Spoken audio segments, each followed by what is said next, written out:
Hello everyone, this is Maruf. Welcome to my another video. তো আমি এখন আছি জব ফেয়ারে। হ্যাঁ, ঠিকই শুনতে পাচ্ছেন, আমি এখন আছি জব ফেয়ারে, অর্থাৎ চাকরির মেলায়। আর এটা আয়োজন করা হয়েছে বরিশাল পলিটেকনিক ইনস্টিটিউটের পক্ষ থেকে। এখানে যে স্টলগুলো দেখতে পাচ্ছেন সবই হচ্ছে এক কোম্পানির স্টল। আর আমি এখন আসছি সকালবেলা, যার কারণে তেমন লোক নেই। কিছুক্ষণের মধ্যেই সবাই চলে আসবে এবং কোম্পানির লোকও চলে আসবে। A few moments later. তো গাইস, আবার কিছুক্ষণ পরে চলে আসলাম এবং আমার পিছনের স্টলগুলোতে দেখতে পাচ্ছেন ভালোই কিন্তু লোকজন হওয়া শুরু হয়েছে। চলেন এখন আমরা একটু স্টলগুলো ভিজিট করে দেখি যে এখানে কি কি আছে। বর্তমানে যে স্টলটায় আমরা আসছি এটা মূলত ইলেকট্রিক্যাল ইঞ্জিনিয়ারদের জন্য। আর সামনে যে সিভি বক্সটা দেখতে পাচ্ছেন ওইটা মূলত ওইখানে সিভি বক্সে সিভি জমা দিতে পারবে অষ্টম সেমিস্টারে যারা এই পলিটেকনিক ইনস্টিটিউট থেকে বের হয়ে গেছে, তাদের জন্য একটা অপরচুনিটি আছে। এখান থেকে চাকরি পাওয়ার একটা সুযোগ আছে। তো তারা চাইলে এখানে সিভি জমা দিতে পারে এবং চাকরির জন্য আবেদন করতে পারে। এবং এখানে যে মেশিনগুলো দেখতে পাচ্ছেন এটা হচ্ছে ইলেকট্রিক্যাল ইঞ্জিনিয়ারদের জন্য। এখানে মেকানিক্যাল, পাওয়ার, সিভিল সব ডিপার্টমেন্টের জন্য ইনস্টল করা আছে এবং সবাই তাদের সিভি জমা দিতে পারবে এবং চাকরির একটা সুযোগ আছে এখান থেকে। এবং এই কলেজ যারা বর্তমানে অধ্যয়নরত আছে তারাও অনেক কিছু শিখতে পারবে, জানতে পারবে এবং এখানে যারা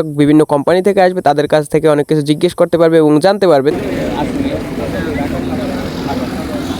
আপনাদের আমি বাস্তব পদ্ধতি আছে টাকা ব্যাংক জায়গায় যাবেন মাত্র অ্যাটাচমেন্ট করবেন, কিন্তু আপনার ধরতে দিবে না। তাহলে দেখো দিকে দিকে চলে যাও, কাজ হয়ে যায়, শিখতে পারবে না। কী করবো, কাজ শিখি নাই, কদিন পরে ডিপ্লোমা শেষ হবে, কে চাকরি দিবে, কোথায় চাকরি দিবে, একটা হেজিটেশনে পড়া লাগে। তারপরে ইন্টারনি করব নাকি ডুয়েট অ্যাডমিশনে যাব, সেটা বুঝছো। আর এখন থেকে যদি কাজটা শিখতে পারো তাইলে ওই সময় গিয়ে একটা সিদ্ধান্ত নিতে পারবা যে না আমি জব প্রিপারেশনে যাই, কারণ আমি তো স্কিল, আমার তো হাতের কাজ জানা আছে।